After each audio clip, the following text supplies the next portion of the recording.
The day I first held Ethan was the same day I buried my sister. The sky hung low, heavy with gray clouds, and the smell of rain clung to everything like grief refusing to dry. He was 5 years old, sitting cross-legged on a hospital cot, his face smudged with soot and confusion, holding tight to a stuffed bear with one missing eye. They told me I didn't have to decide right away. Temporary custody, they said, just until we find a more permanent solution. But the moment his eyes found mine, something wordless passed between us. I wasn't just taking him in, I was keeping him. I was 28, a nurse's aide working night shifts and barely scraping together rent on a one-bedroom in Bloomington. I had no partner, no savings, no plans for motherhood, but I had heart. And sometimes, foolishly, I believed that was enough. Ethan moved in with one suitcase and a silence that wrapped around him like armor. He didn't speak for days, and when he finally did, it was a soft, "Aunt Meg?" in the dark after a nightmare. I remember reaching over and holding his hand until he fell back asleep. That was the first time I realized parenting wasn't loud. It was presence. The early years were hard. He wet the bed, flinched at sirens, and cried silently when no one was looking. I cooked with coupons, patched secondhand clothes, and learned to cut hair from a library book because I couldn't afford the barber shop. I stopped dating. Who wanted a broke woman with trauma in her guest room? I gave up more than I can name. Vacations, new shoes, even sleep. My world became work and Ethan, and every time he smiled or brought home a good grade, it felt like payment in gold. He never called me Mom. At first it made sense. His real mother had just died. Then it became habit. "Aunt Meg, can we go to the park?" "Aunt Meg, I spilled the milk." I told myself the title didn't matter. What mattered was the love. But I'll admit, the day he won the elementary school art contest and the teacher announced, "Ethan O'Connell, son of Margaret," I went home and cried into my coat sleeve. Not because I was sad, but because, for once, the world had seen us the way I saw us. We built a rhythm, he and I. Homework on the floor, grilled cheese on Fridays, late-night movies under one blanket. I wasn't perfect, far from it, but I showed up. I was there for every scraped knee, every dentist appointment, every school play where he was a tree or a cloud or once a confused-looking mushroom. I clapped the loudest every time. When Ethan was 16, I found a crumpled notebook under his bed. On the cover, he'd written, "People who saved me." Inside was one name, mine. I never mentioned it. I just tucked it back and smiled for 3 days straight. But as he got older, things shifted. The hugs became half-hearted, the phone calls shorter. I chalked it up to growing pains. He got into Purdue, moved 2 hours away, and our Sunday calls turned into monthly texts. Still, when he came home for Thanksgiving, I made his favorite cranberry chicken and set out the Batman cape I'd sewn him from Scrubs when he was 6. He laughed, said, "I can't believe you still have this." And for a moment, I believed we were still tethered. Then came Lauren. She was poised, brilliant, and polished in a way that made me instantly feel like a worn-out paperback next to a shiny new hardcover. She introduced herself with a firm handshake and a tight-lipped smile, the kind that never quite reaches the eyes. I welcomed her with open arms and homemade lasagna. She took 2 bites, then pushed the plate aside, claiming gluten intolerance. I didn't mind. I just wanted Ethan to be happy, but something changed after that night. The calls grew even less frequent. Family dinners turned into occasional coffee meetups. Ethan stopped mentioning plans unless I asked directly. And Lauren was always very busy or just stepping out when I called. Still, I believed I'd done enough, raised him well, loved him fully, that surely one day it would come back around, that the sacrifices I made, the sleep, the money, the missed chances, would be remembered, honored even. I kept faith the way some people keep heirlooms, quietly, tucked away, always hoping it will be needed again. The first real blow came not from Ethan, but from the internet. One chilly Tuesday morning, I logged onto Facebook and saw a photo. Ethan and Lauren on a beach, holding a wooden sign that said, "She said yes." The engagement announcement. I blinked. No call, no heads up, just a post. Tagged, not told. I stared at that photo for a long time. Not because I was angry, but because it confirmed something I had long feared. I was no longer part of the inner circle. I was now a bystander to the life I helped build. I commented with a heart emoji. No one replied. Still, I told myself this was just a phase, that the wedding would be a chance to reconnect, that surely, when the big day came, I'd stand beside him again. Not in name, but in truth. I didn't know it yet, but the real story was only just beginning, and I was no longer the hero. I was about to become the ghost. The wedding planning started without me. I wasn't surprised. I'd already grown used to being informed last, if at all. Still, I told myself it didn't matter. What mattered was Ethan's happiness. That had always been the goal. From the first Band-Aid I'd placed on his scraped knee to the day I ironed his graduation gown, everything I did was to give him a good life. And now, that life included Lauren. A few weeks after the engagement post, Ethan came by. No call ahead, just a knock on the door one Wednesday afternoon. I was folding laundry, a warm towel tucked under my chin, when I opened the door to find him standing there in a pressed shirt and distracted eyes. "Hey," he said, already stepping inside. "Got a minute?" I nodded, gesturing toward the couch. He didn't comment on the fresh cookies cooling on the counter or the framed photo of us at his high school prom, both of which he used to smile at. He sat down stiffly, fingers tapping his knee. "Lauren and I found a venue," he said, "downtown, rooftop. The view is incredible." I smiled. "That sounds lovely." He nodded, but didn't return the smile. "It's a bit over budget." I said nothing, sensing where this was going. "Her mom's already pitched in. We just need a little extra." He paused. "We were hoping you could help. 12,500. I felt the air tighten in my lungs, not because I didn't want to help, but because of how casually he'd asked, like it was assumed, like the woman who'd skipped meals to pay for his braces owed him one more gift. "That's a lot of money, Ethan." He shrugged. "I wouldn't ask if it wasn't important." "It's my emergency fund," I said. "I've been saving that for medical bills, or—" I stopped. "For the future." He leaned back, arms crossed. "If you really love me, you won't make this about money." I stared at him. This man I'd raised, the child who used to crawl into my bed after thunderstorms, and now here he was, staring through me. "I'll go to the bank tomorrow," I said softly. He stood. "Thanks, Aunt Meg." That name again. I waited for him to add something. Maybe, "I appreciate you," or "This means a lot." But he was already at the door. "Lauren will be relieved. We already reserved the date." He didn't ask how I'd get the money, didn't ask if I'd be okay afterward. The next morning, I dressed in my best coat, the one I usually save for church, and went to the bank. The teller looked at me with a raised brow when I withdrew every cent from my savings. I smiled politely, signed the paperwork, and tried to keep my hands from shaking. Back home, I wrote a check and placed it in an envelope, taping it shut with care. I set it by the door, expecting Ethan to return. He didn't. Lauren came instead. She didn't knock, just rang the bell, smiled thinly when I answered, and said, "Oh, great, you've got it." She took the envelope, thanked me with a tone that felt more like an afterthought, and turned back to her waiting car. I closed the door without a word. Weeks passed. I heard little about the wedding, and only through vague updates, an email asking if I could wear something neutral, not too bold, to avoid clashing with the decor. I replied, "Of course." No one answered.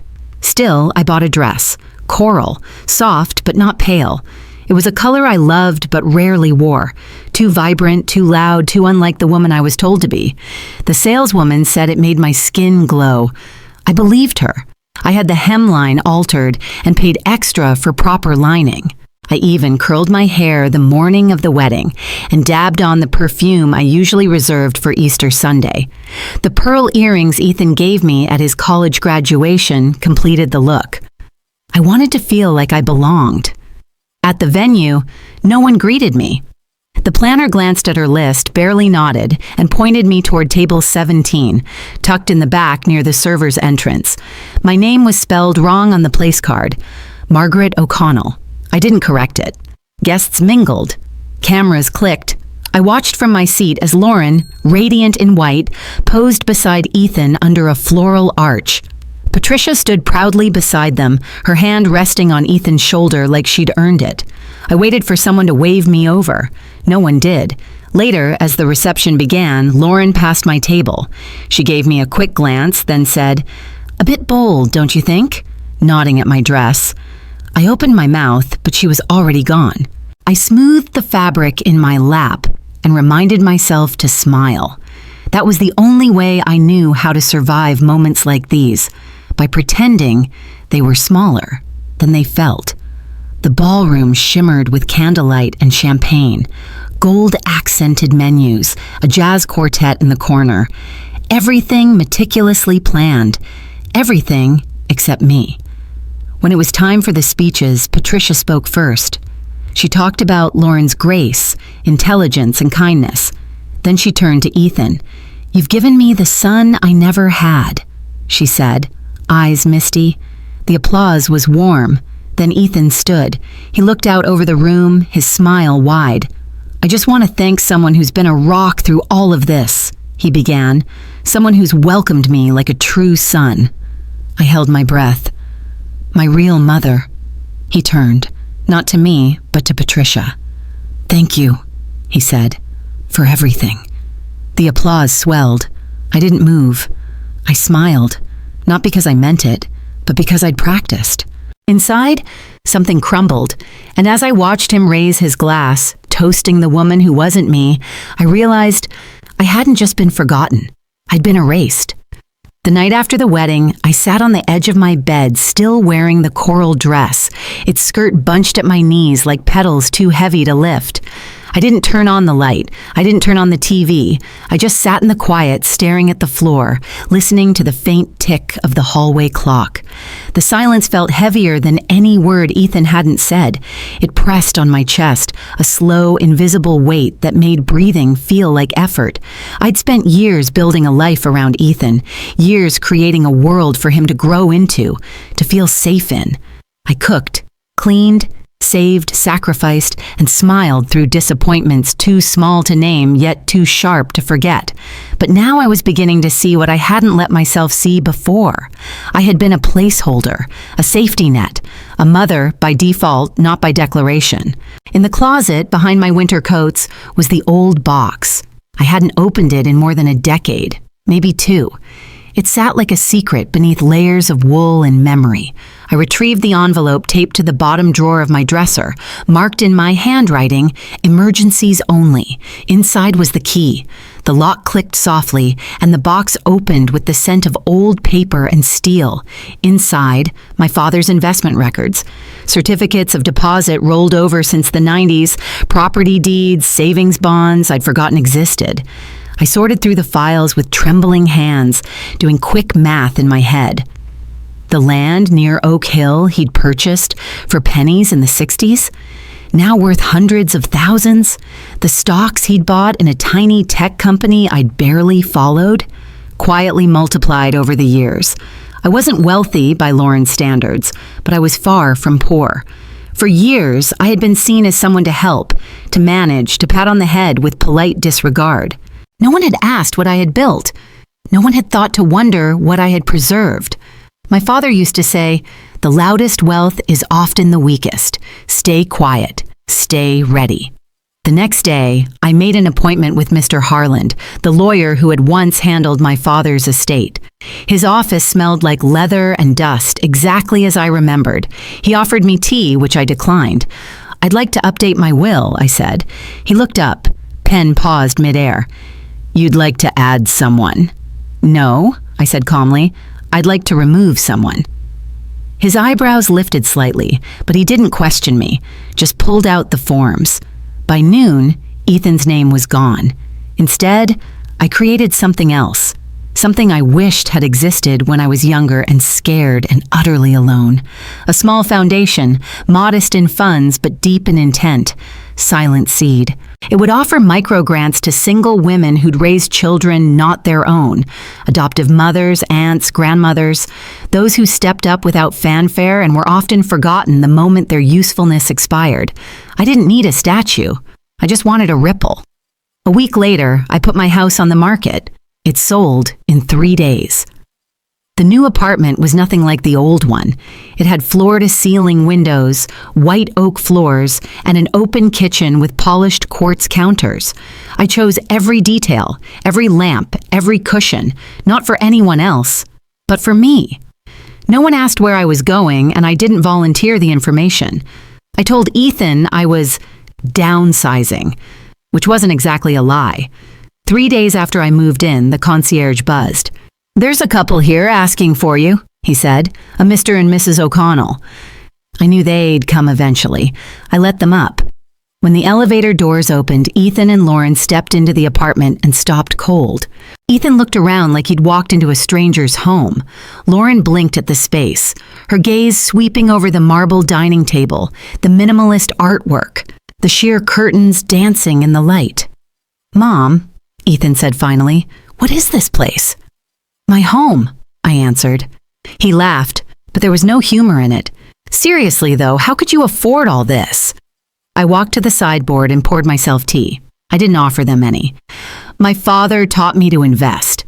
He looked like he was trying to do math in his head that wouldn't add up.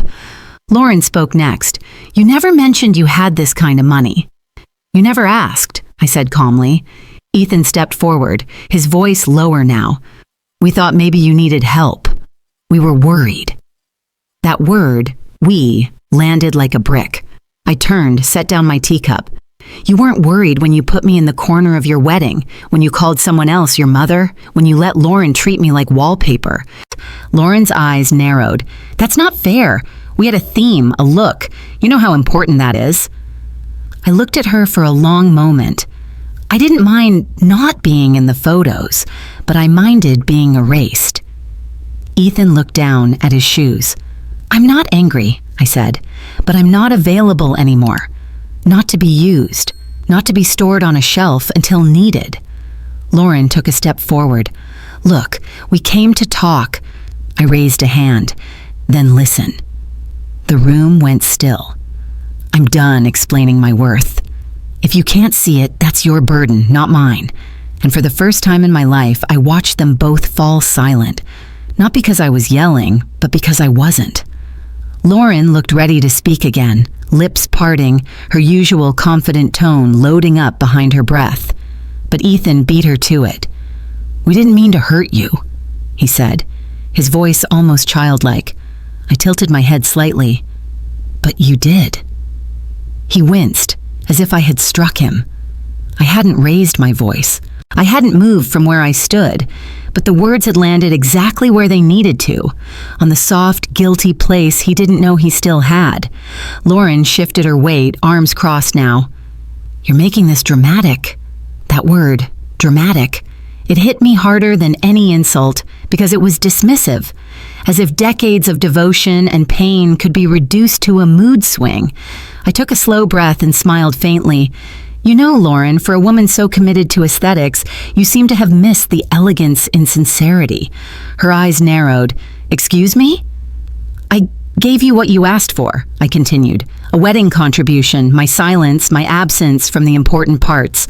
I wore neutral, I stayed quiet. I didn't complain when you excluded me. I did what you wanted. And now that I'm simply choosing something different, you call it dramatic." Ethan finally looked up at me. Not past me, not around me, at me. And for the first time in years, I saw something shift behind his eyes. It wasn't just guilt, it was recognition. I picked up the envelope I had prepared earlier. "This, I said, handing it to him, "is the last thing I owe either of you." He opened it, pulling out a short letter printed on ivory paper. His eyes scanned the page. He frowned. "What is this?" "My updated estate plan. For your records." "You removed me?" His voice cracked on the last word. I nodded. Completely. Lauren leaned in to peek over his shoulder. Her face changed. "You're giving it all away to strangers?" "Not strangers," I corrected. "Women like me. Women who gave everything and were told it was too much or not enough or never quite right." "But we're family," Ethan said softly. I didn't flinch. So was my sister. So was the boy who called me Aunt Meg and once drew me holding his hand under a crooked sun. But the man in front of me? I don't know him. He doesn't know me. The air turned cold despite the sunlight streaming in through the windows. "You don't have to do this," Ethan tried again. "We can fix this. We'll invite you over more. Holidays, birthdays. We can talk to Lauren's mom, make sure—" I raised a hand again. "Stop." He stopped. "I don't want invitations," I said. "I want peace, and I finally found it." Lauren opened her mouth again, but I didn't let her speak. I turned toward the large window that looked out over the city. The glass reflected our silhouettes, mine standing still, theirs slightly behind, unsure. "You should go," I said quietly. "There's nothing for you here." They stood in silence. Then, without another word, turned and walked to the elevator. The doors slid shut with a soft hum, and just like that, they were gone. But the ache didn't leave. That's the thing about cutting ties, even necessary ones. The sting lingers. That evening, I sat at my new dining table, the one I'd chosen because it reminded me of driftwood, weathered, imperfect, and beautiful. I poured myself a glass of wine and turned on the jazz station Ethan used to fall asleep to as a child. The music filled the apartment like a memory I hadn't invited, but didn't mind staying. The next morning, I received the first bouquet, white roses, no card, just Ethan's name handwritten on a sticker from the florist. I placed them in a vase and set them near the window, beside a small wooden box that held the keepsakes I couldn't part with. A dried macaroni necklace, a birthday card in crayon, a Batman figurine missing a leg. Then came the texts. First Lauren, too formal. Then Ethan, short but earnest. Finally, Patricia herself sent a message. "We'd love to talk and clear the air." I didn't reply. 3 days passed. Then Ethan called. "I want to make it right," he said. "How?" I asked. "What do you want from me?" I didn't hesitate. "A public apology." Silence on the line. "Like, on social media?" he asked eventually, baffled. "Yes." "That's humiliating." "I know." "But why?" "Because silence gave you permission," I said, "and now I'm taking that permission back." He was quiet for a long time. "I'll think about it," he muttered. I didn't press. I hung up.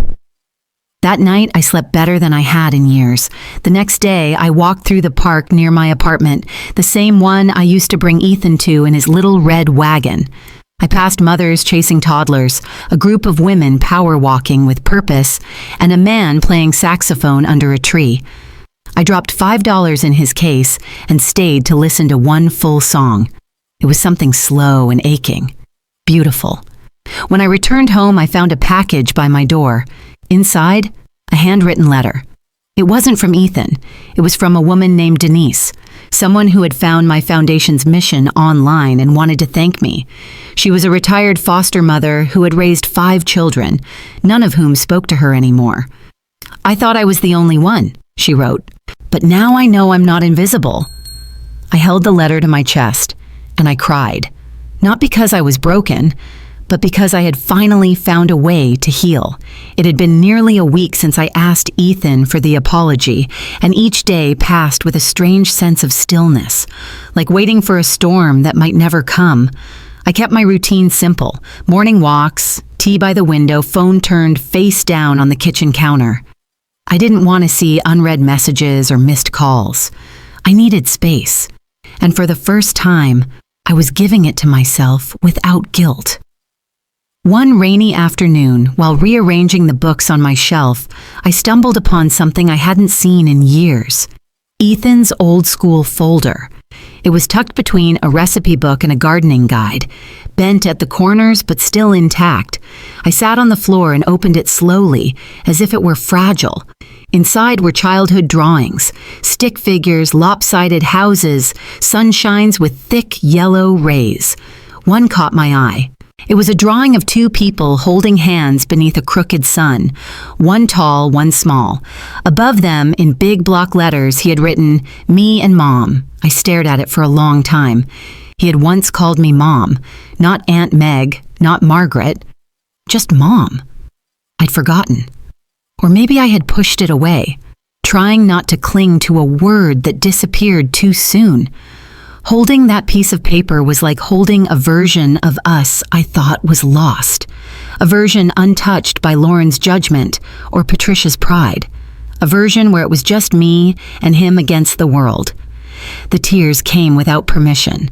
I wasn't sad, not entirely. I was remembering. Later that evening, I received an email from Mr. Harland, my lawyer. He had reviewed some paperwork regarding the foundation and wanted to confirm the asset transfers. Attached were scans of the documents, neat, proper, final. But as I skimmed through the pages, a detail caught my attention: the Oak Hill property. For years, I had thought of it as a dormant asset, just land that had appreciated quietly. But one line in the valuation jumped out: a recent attempt to transfer partial ownership. I blinked. Confused, I clicked to read more. Apparently, a request had been filed to add a second name to the deed, a request submitted 3 weeks ago. The name? Lauren Bishop. My hands went cold. According to the note, the transfer had been flagged and frozen due to incomplete verification. The system required my signature, which had never been submitted, but someone had tried. I sat, very still. 3 weeks ago, that was days after I gave Ethan the check. While I was shopping for a dress and ironing memories into the fabric, they were already preparing to stake claim to land I had never even mentioned. Had Ethan known? Or was it Lauren acting alone? Did it matter? A rush of emotions swelled in my chest: rage, disappointment, disbelief. But underneath it all was something sharper: clarity. This wasn't just neglect, it was entitlement. They didn't just forget me, they calculated around me. I picked up the phone and called Mr. Harland. "Seal everything," I said. "Already done," he replied, "but thank you for the confirmation." I ended the call and sat in silence. I thought about my father, how he used to sit with a pencil and paper, teaching me the value of quiet discipline. "It's not what you show," he'd say. "It's what you know you have that matters." He was right. That night, I took a walk under the drizzle. The city was slick with reflections, headlights streaking across the pavement, umbrellas bobbing like lily pads. I passed a small bakery, its window glowing with warm yellow light. Inside, a young woman was laughing with a child, flour on their noses.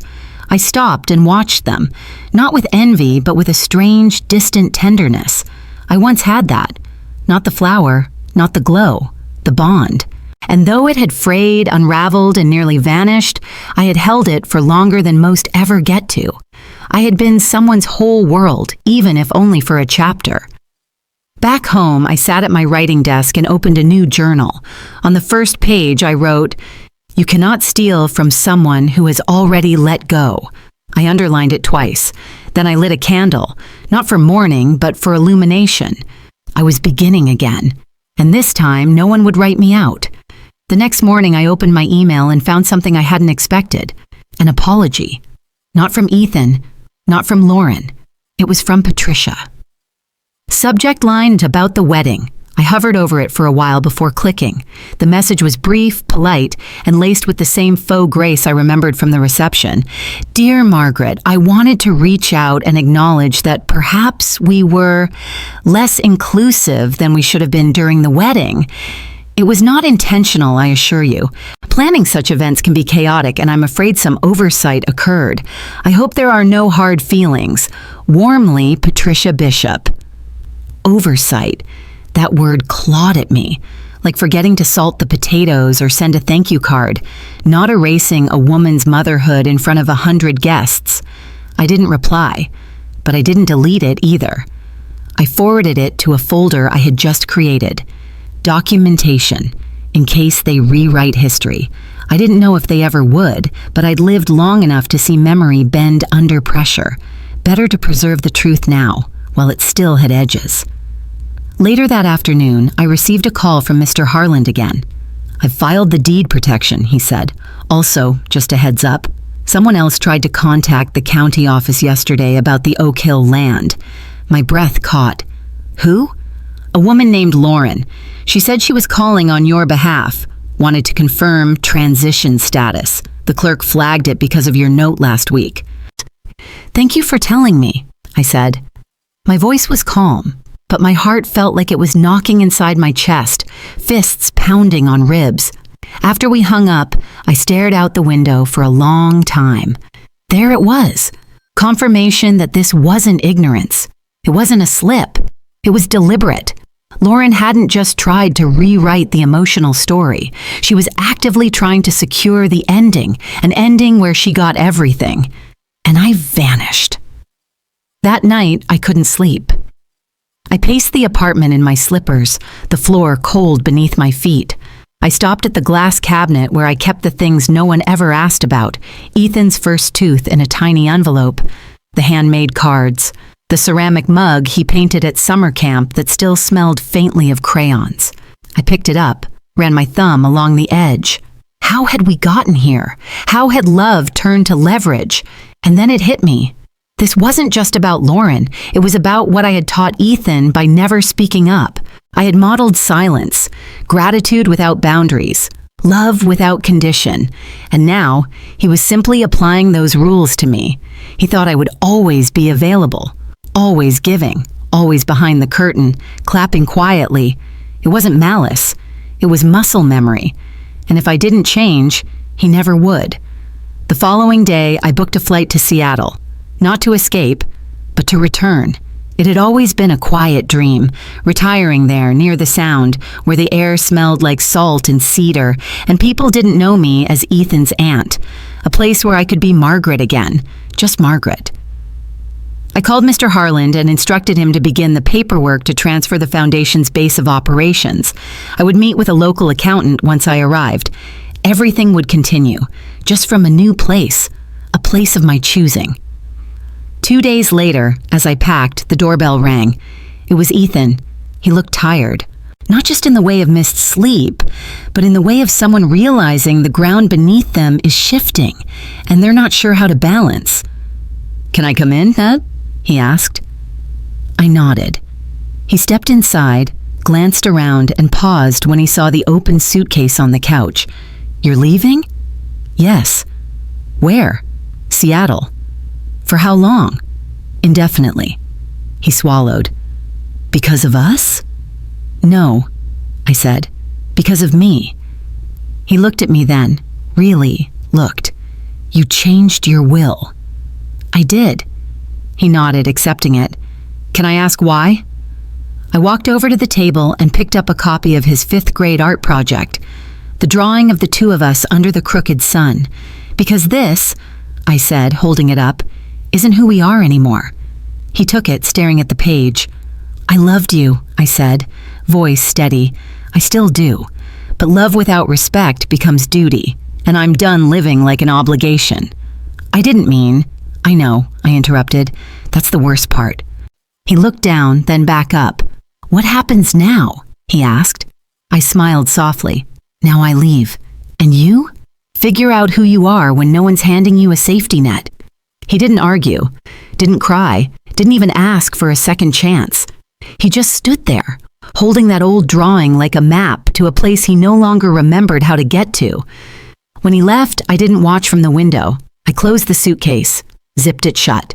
And for the first time in a long time, I wasn't packing pain. I was packing peace. The train to the airport hummed steadily beneath me, a rhythm I welcomed.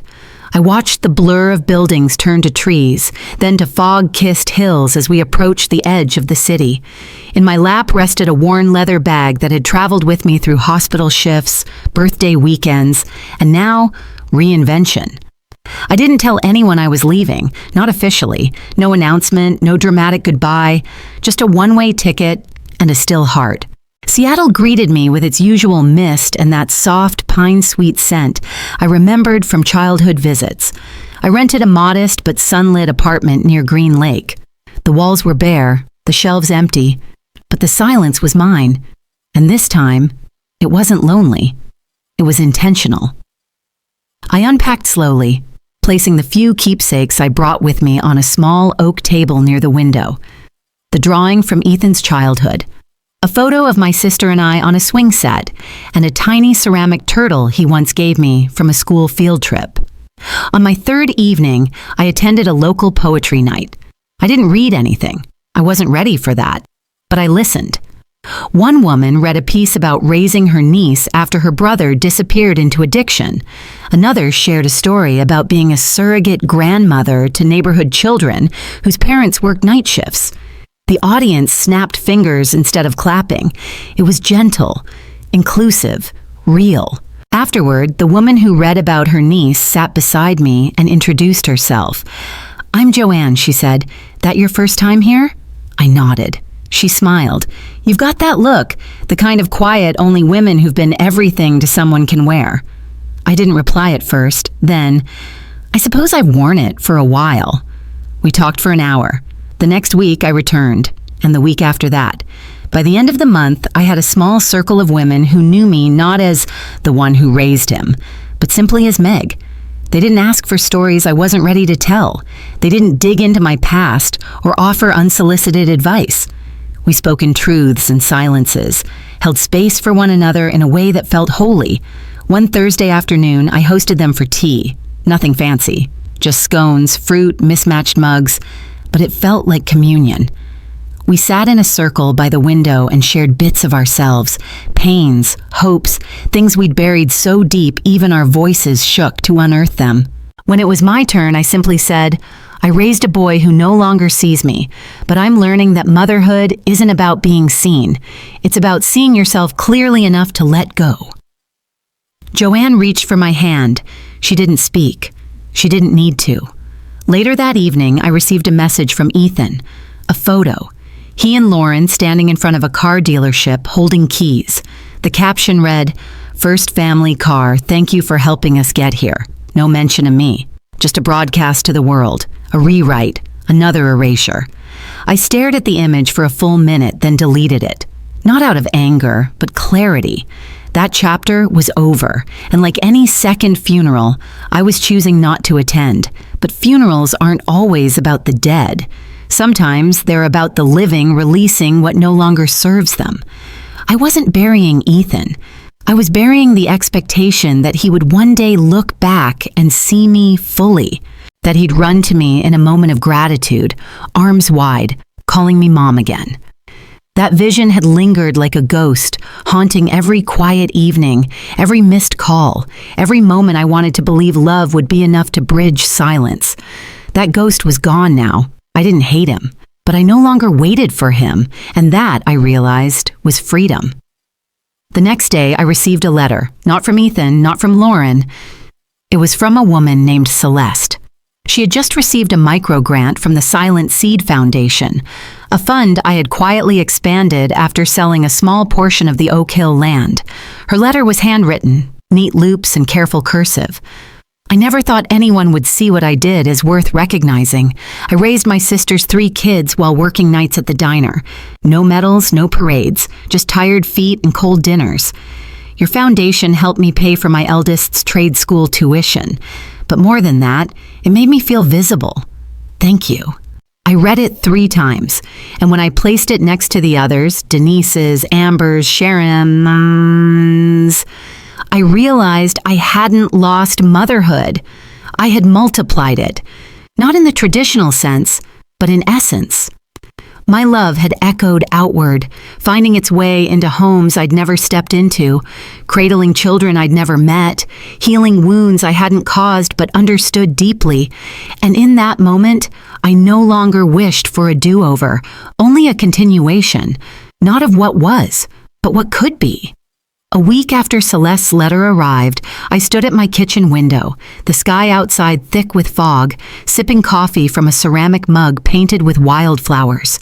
It was quiet.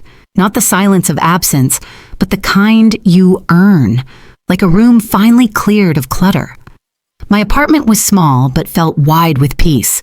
No phone ringing with demands, no mailbox full of obligations, just me, my breath, and a life no longer shaped around someone else's schedule. That morning, I decided to do something I hadn't done in years. I planned a dinner party. Not for holidays or birthdays, not because I was trying to prove my place in someone's family. This one was mine. I reached out to the women I had met at the poetry nights, Joanne, Celeste, Denise, and 2 others. Each of them had raised children that no longer called, carried love without thanks, and survived grief without applause. They knew the terrain I walked because they had mapped it themselves. I made roast chicken, lemon orzo, and a berry tart from an old recipe card Ethan once scribbled "yum" on when he was 10.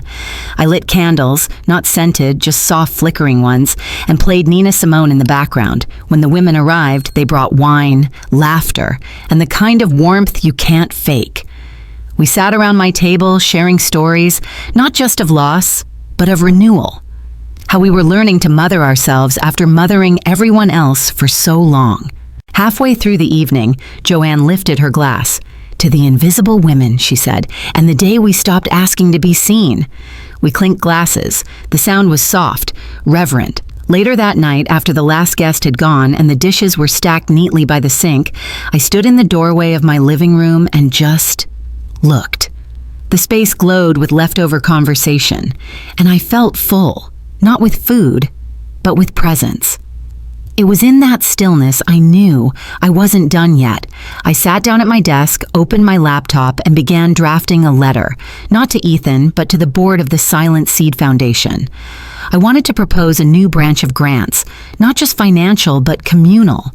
I wanted to fund local gatherings for women like us, spaces to connect, share, and reclaim identity. The money was there, but the meaning? That had to be built. I clicked send without hesitation. The next morning, I received a call from the foundation's program director. She was enthusiastic, even emotional. "You've put into words what so many of us have felt but never knew how to say," she told me. "Let's make it happen." By week's end, we had a plan in motion. We called it the Circle Room, a traveling series of meetups in libraries, community centers, and living rooms across the region. No fanfare. Just chairs, tea, and stories that mattered. A few days later, my phone rang again. Unknown number. I debated answering. My thumb hovered over the screen, then I tapped accept. "Hi, Mom." The voice was small, tentative. "Ethan." I didn't speak. I know I'm probably the last person you want to hear from." Still, I said nothing. "But I needed to tell you something and I didn't want to text it." He paused. "I posted a video." Now I spoke. "What kind of video?" "A confession, I guess, or an apology. I didn't want to send it to you directly. I figured if I'm going to say these things, I should say them to everyone. So I did." "What did you say?" "I told them what you did. Everything. How you raised me. The nights you worked double shifts. The lunches you skipped so I could go on field trips. How you never asked for anything back. And how I forgot all of it." I swallowed. He continued, voice cracking. "I told them how I let Lauren and Patricia edge you out, how I stood there and thanked the wrong woman while you sat in the back alone. I didn't even look at you." I leaned against the counter. "I'm so sorry," he said. There was the silence between us, but it wasn't empty. It was full of all the things we couldn't say for years. "I don't expect forgiveness," he added. But I needed to say it, out loud, publicly. I nodded, though he couldn't see it. "Thank you." A pause. "I miss you," he whispered. I didn't say it back. Not yet. "I'm moving to a new apartment," he said. "Lauren and we're taking a break." I closed my eyes. "That's your path to walk, not mine." "I know." He didn't beg. He didn't promise. He just sat in the honesty. And so did I. When we ended the call, I didn't cry. I didn't celebrate. I simply opened my laptop and found the video. It was Ethan, sitting in a bare office, hands folded awkwardly, no background music, no editing, just his voice. He spoke for 5 minutes. By the end, there were tears in his eyes, and thousands of comments below, some angry, some supportive, most stunned. I didn't read them. I didn't need validation. I just needed to hear it once. The truth, unfiltered, uncoached. When the video ended, I closed the laptop. Then I stood, walked to the window, and looked out at the sky.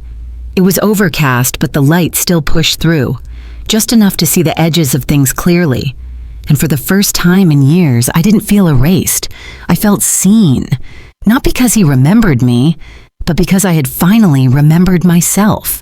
The morning after Ethan's video went live, I opened my email to an inbox teeming with messages.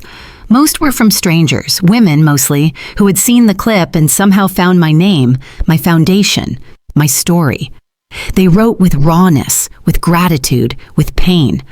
One subject line simply read, "Thank you for being me before I could." I read each message carefully, slowly, like handling glass. Their words weren't just confessions, they were echoes. I wasn't the only one who had mothered in silence, whose devotion had been mistaken for obligation, whose name had been omitted from speeches, place cards, and memories. Some told me of daughters who now called once a year, others of sons who never introduced them to their children. Many shared how they had kept every report card, every handmade card, every missed phone call. Not because they expected anything, but because they had once mattered. And somewhere along the way, they stopped. I responded to each message, not with pity, not even always with comfort, but with recognition. One woman, Maria, wrote, "I raised my sister's 3 boys. I taught them how to shave, how to read. I sat through every school concert. Now they call me by my first name at holidays and laugh at my old phone. They love me, I think, but they forget I built them." I replied, "They haven't forgotten. They've just never been taught to remember." After the 5th hour of reading and replying, I stood from the desk and walked to the window. The clouds had lifted slightly, revealing the quiet blue beyond. I poured myself a cup of mint tea and let the warmth settle into my chest. And then I checked the video again. Over 1 million views, the comment section had transformed into a mosaic of public reckoning. People shared their own confessions. Some offered support. Others criticized Ethan harshly. A few tried to defend Lauren. But the overwhelming tone was one I hadn't expected: reflection. People weren't just judging Ethan, they were reevaluating their own relationships, their own silences, the mothers they had walked away from or taken for granted. I didn't know how to feel. Was this justice? Was this healing? Or was it just the internet doing what it always does, consuming, reacting, forgetting? I wasn't sure yet. But I knew one thing. Something had shifted. The next day, a courier delivered a package to my door. No return address. Inside was a box of old photographs, some mine, some not. I recognized Ethan in every one, of course. Some I hadn't seen in decades. Him at age 8, wrapped in a towel at the beach. Us in front of the Christmas tree, me holding a tray of burnt cookies while he laughed. One picture showed my sister and me as teenagers, arms looped, both of us squinting into the sun. At the bottom of the box was a letter, written in Ethan's handwriting. "Mom, I found these in the garage. I didn't know how much I had forgotten. I didn't know how many moments were stored in your hands alone. I looked at these photos for hours and saw something I never saw before. You were always behind the camera, behind the cake, behind the door, waiting. I don't know how to undo what I did, but I'm trying to understand it now. I see you. I love you. Ethan." I folded the letter and placed it inside the old family album I had almost thrown out months ago. Not out of forgiveness, but acknowledgement. That evening, I went for a walk along the lake. The air was cool, crisp. I passed joggers, families, couples. And then I saw something that stopped me. A woman, gray hair tied back in a bun, standing at the water's edge, holding a child's hand. The child looked up at her with a wide, adoring smile. The woman looked tired, but radiant. She reminded me of me, or maybe the me I used to be. On impulse, I approached her. "That's a beautiful moment," I said softly. She smiled, a little surprised. "Thank you." Is she yours? I asked. My granddaughter, she replied. But really, she's mine. I nodded. She understood. We stood together for a moment, watching the girl skip stones. Then I said, would you like to come to something called the Circle Room? It's a group for women like us, not therapy, not advice, just witnessing. Her eyes lit with recognition. I heard about that. The woman who started it. She's amazing. I laughed, quiet and full. I've heard that too. We exchanged names, numbers. As I walked home, I realized something powerful. I wasn't just building spaces. I was replanting lineage, not the kind tied by blood, but by the act of enduring with grace. Later that night, I lit a candle for my sister. I whispered thanks, not for dying, not for leaving Ethan to me, but for the chain of choices that brought me here. She never got to mother the way she wanted, but somehow I had carried both our legacies. I looked around my apartment. Warm light, stacks of books, letters from women who would never feel alone again. Then I whispered the words that had taken 60 years to believe. I am enough. The day after Ethan's box of photos arrived, I spent the afternoon at the small community library tucked between a florist and a bakery near my apartment. It had become one of my favorite places, not because it was grand or stocked with modern bestsellers, but because it held a quiet kind of reverence, the kind that makes you lower your voice without realizing it. I sat in the back room preparing a small display board for our first official Circle Room event.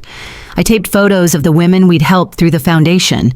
Black and white portraits, smiling eyes, hands holding mementos. Above them I wrote, stories that raise generations. While I worked, the librarian came over. You're the woman from the video, right? She asked gently. I turned, startled. I'm the mother in the video, I said cautiously. She smiled. It changed how I speak to my mom. I called her that night. I didn't know what to say, so I nodded. When she left, I returned to the board, pressing the final photo in place. My hand lingered a moment longer than it needed to. These women weren't just names, they were reflections, and I wanted them to see themselves mirrored with honor. That evening, Joanne stopped by my apartment with fresh-baked banana bread and a folder of grant applications. We read through them together at the kitchen table, both of us marking the corners with notes and yellow tabs. One application stood out. It was from a woman named Ray, 47, single, raising her nephew after her sister was incarcerated. She worked at a senior home full-time and took night classes in psychology. Her handwriting was small and cramped, but there was a strength between the lines that made my chest tighten. Under the question, "Why do you believe you qualify for this grant?" she wrote, "Because I'm trying. Because I've shown up every day for 8 years without missing a school meeting, a science fair, or a panic attack, and because no one's ever asked what I gave up to be here." I passed it to Joanne. She read the line, then nodded without a word. We approved her immediately. Later, we poured tea and sat on the couch. The window was cracked, letting in the soft sounds of the evening, cars, laughter from the street, the rustle of wind in the trees. "You know," Joanne said, "I think what you've done is bigger than Ethan's apology." I looked at her, skeptical. "Because it wasn't just about being seen by him," she continued. "It's that you stopped waiting to be seen. You turned that need into something bigger. That's alchemy." I smiled. "It still stings, though." "Of course it does. We love them with every fiber. But that pain? It's the receipt. It means the love was real." I let her words sink in. When she left, I stood by the window and looked out at the street below. A young couple was helping an elderly man step over a puddle. Across the road, a mother adjusted her child's backpack before heading inside a building. Life was small but tender. My phone buzzed. A text from Ethan. "Can we talk?" I stared at it. My thumb hovered, then dropped the phone onto the counter. Not yet. I wasn't angry. I just needed space on my own terms. Instead, I went into my bedroom and opened the drawer where I kept the letters, Celeste's, Maria's, Ray's, and now Ethan's. I added one more, a letter I wrote that night. To myself. "Dear Meg, You were never invisible. You were just too bright for people used to shadows. You loved him, and that love mattered. But you do not have to bleed to prove it anymore. You are allowed joy. You are allowed rest. You are allowed to exist outside the narrative they wrote for you. You are not forgotten. You are free. I folded it and tucked it beneath the others. The next morning, I received a small envelope in the mail. No name on the outside. Inside was a photograph. It was me, taken years ago. Ethan must have found it buried deep in his things. It showed me standing in our old backyard, laughing, arms out, wet clothes hanging behind me on the line. I looked radiant. On the back, a note in his handwriting. I remember now. No love, Ethan, no apology, just 3 words that reached further than any confession. I placed the photo on my dresser, and for the first time in years, I felt something shift in me. Not anger, not grief, but a kind of recognition. He would never be who I once hoped, but I had become everything I needed. That evening, as the sun began to set, I stood barefoot on my balcony, the sky streaked with orange and gold. I thought about all the versions of myself that had existed: caretaker, aunt, invisible mother, almost mom, ghost, vessel, healer. And now, at last, I stood in the light of the woman I'd always been becoming. It had been 3 months since I left the apartment in the city.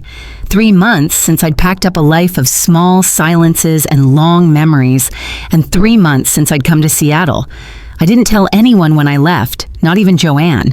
I simply packed my things and walked away from the life I had built for others, leaving behind a note that said only, "I'm going where I belong." The new apartment was small but filled with light. The windows looked out onto Green Lake, where the sun would filter through the trees in the morning and stretch shadows over the water in the evening. The only sounds were bird song and the occasional jogger passing by, their feet slapping against the pavement, steady and rhythmic. I had a job now, working part-time at the local cafe. It wasn't much, but it was mine. It paid the rent, bought me coffee, and filled my days with the soft hum of routine. I didn't mind the work. It gave me something to do without having to explain myself to anyone. For the first time in my life, I was simply existing. No title to live up to, no expectations to meet, and no one demanding my attention. But there were days when the silence became too loud.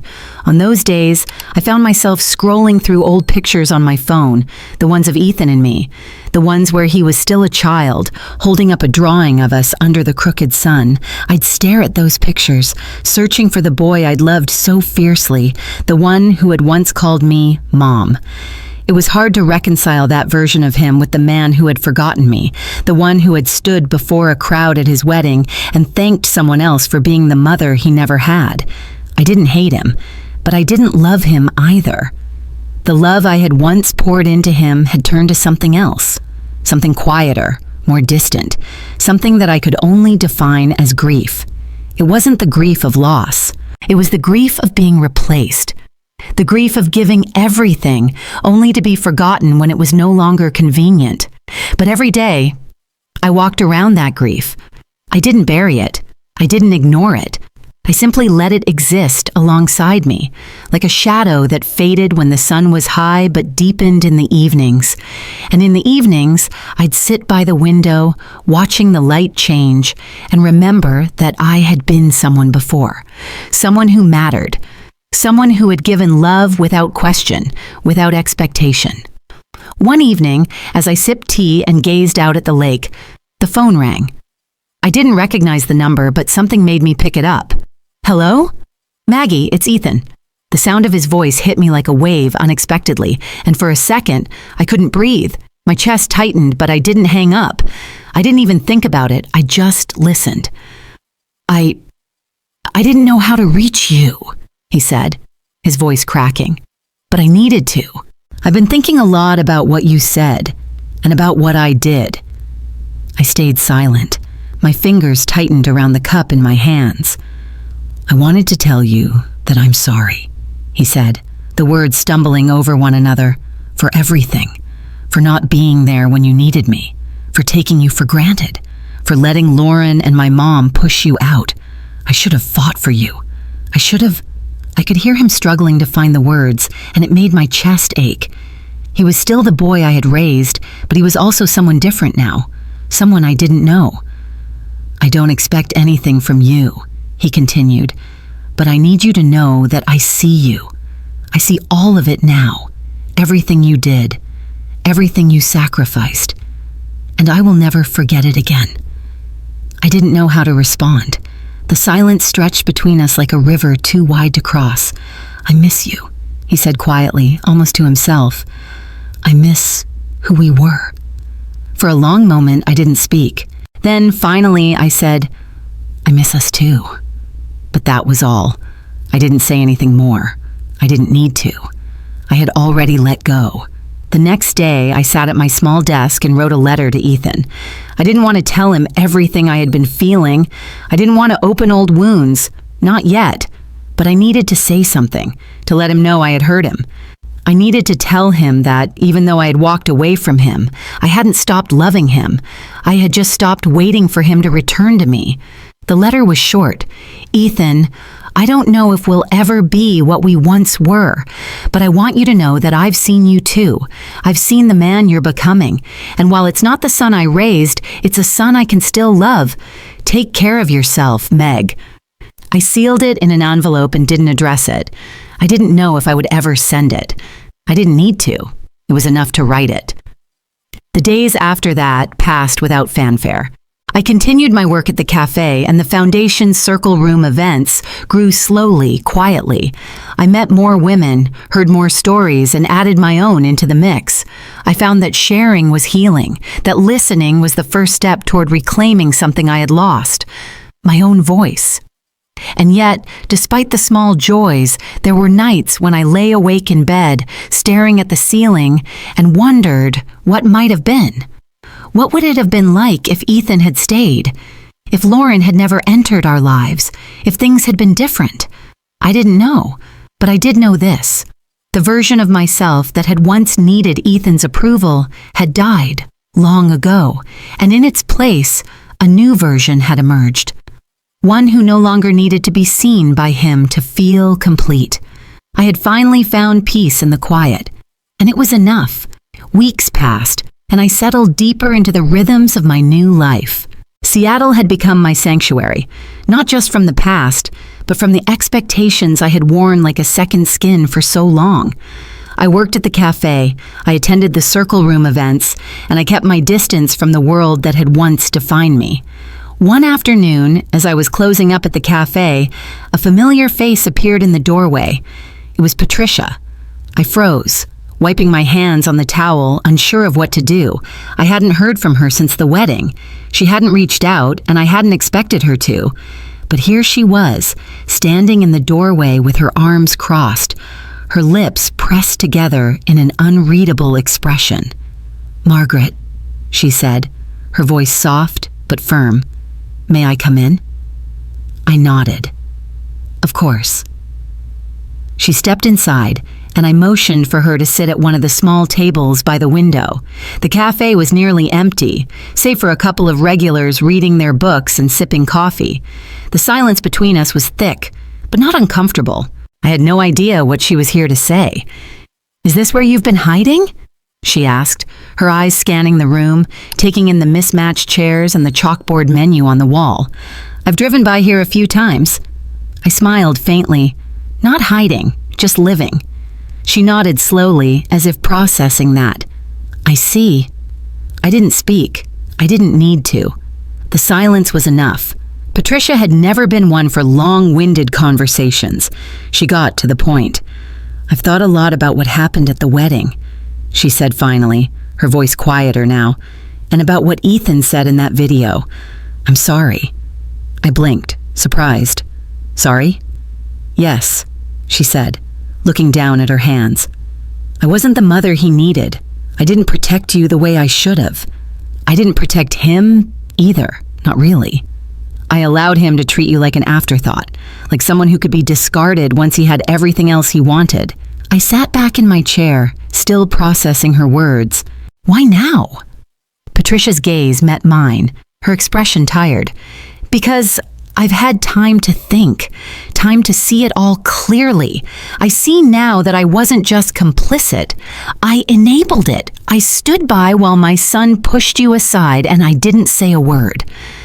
I didn't know how to respond. I wasn't angry with her, not in the way I'd been angry with Ethan. I was resigned, but also, I suppose, grateful for the acknowledgement. It didn't change anything, but it felt like a step towards something different. I didn't realize how much I had taken from you until it was too late, she continued, her voice breaking slightly. I took your place. I erased you, and I never apologized. I just moved on as if everything was fine. But it wasn't, and I know that now. I swallowed hard, the lump in my throat growing. You don't have to apologize, Patricia. You've already done enough damage. Her face softened and she sighed. I know, but I owe you an apology at the very least. I need you to know that I see you now, and I'm sorry. I nodded, trying to hide the emotion that suddenly flooded me.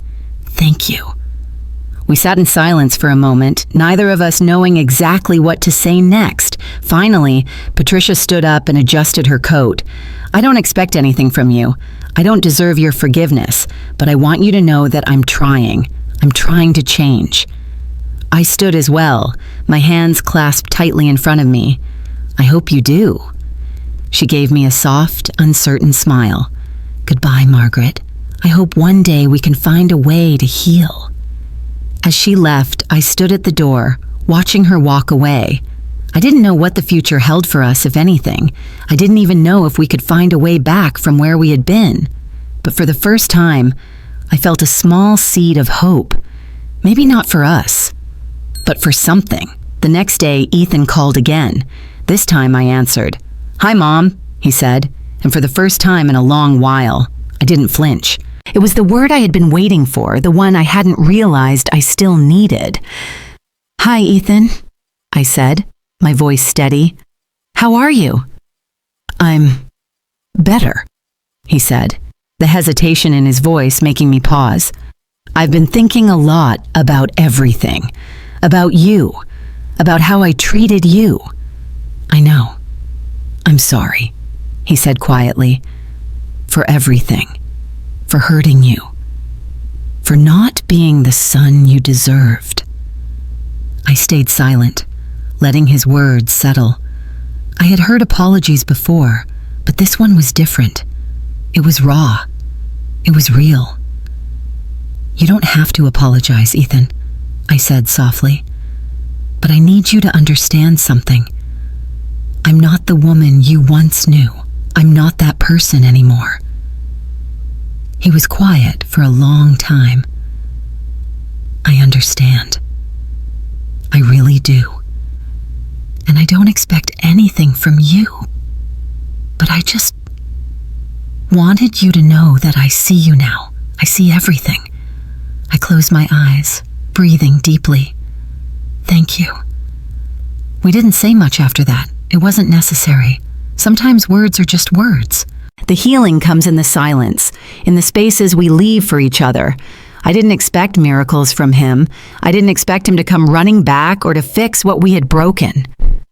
But I knew this much. Ethan had grown, and so had I. And maybe, just maybe, that was enough. The days that followed were filled with the quiet work of healing, not just from Ethan or Patricia, but from the world I had built around my need to be needed. I found joy in the small things, reading a book without interruption, walking by the lake without looking over my shoulder, making decisions that were mine and mine alone. One evening, as I sat at my desk and glanced at the letter I'd written to Ethan, I realized something important. Healing doesn't always look the way we expect it to. Sometimes it's messy and uncertain. Sometimes it comes from the places we least expect. But in the end, it's always ours to choose. And for the first time in years, I felt the power of that choice. I had walked away, and now I was walking towards something else. Something quieter, yes, but also something full of possibility.